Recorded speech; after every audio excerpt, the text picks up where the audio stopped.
అందరికీ నమస్తే. నేను మెత్తల చంద్రమాదిగా ముందుగా పద్మశ్రీ మందకృష్ణ మాదిగన్న గారి యొక్క ఉద్యమ నమస్కారాలు తెలియజేస్తున్నాను. అయితే ఈ రోజు ఒక కొత్త విషయం గురించి మాట్లాడుకోవాలి. అయితే కొత్త విషయం కాదు, పాత విషయమే.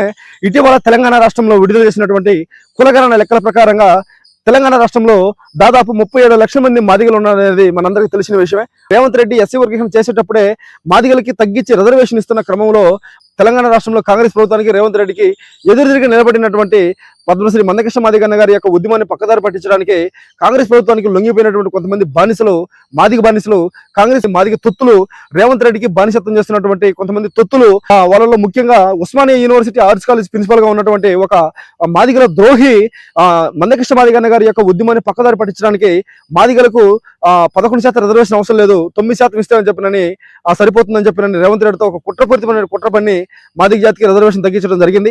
అయితే ఈ దేశంలో మనందరికీ ఒకే ఒక నాయకుడు, ఈ దేశంలో మనందరికీ ఒకే ఒక డిక్టేటర్, ఈ దేశంలో మనందరికీ ఒకే ఒక అధినేత, ఈ మాదిగ జాతికి అధినేత గౌరవ పద్మశ్రీ మందకృష్ణ మాదిగన్న గారు మాత్రమే అనేది మీరు ఎవరో మర్చిపోవద్దని. మన జాతికి ఎక్కడ అన్యాయం జరిగినా నిలబడేది, కొట్లాడేది మందకృష్ణ మాదిగన్న గారు. ఏ అన్యాయం జరిగినా దాన్ని ఎదిరించేది మందకృష్ణ మాదిగన్న గారు.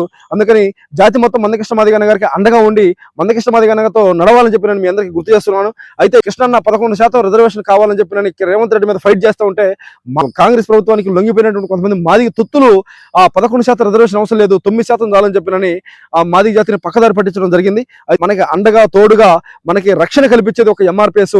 అది మందకృష్ణ మాదిగన్న నాయకత్వంలో పనిచేసినటువంటి ఎంఆర్పిఎస్ నాయకత్వం అనేది మీరందరూ మర్చిపోవద్దు.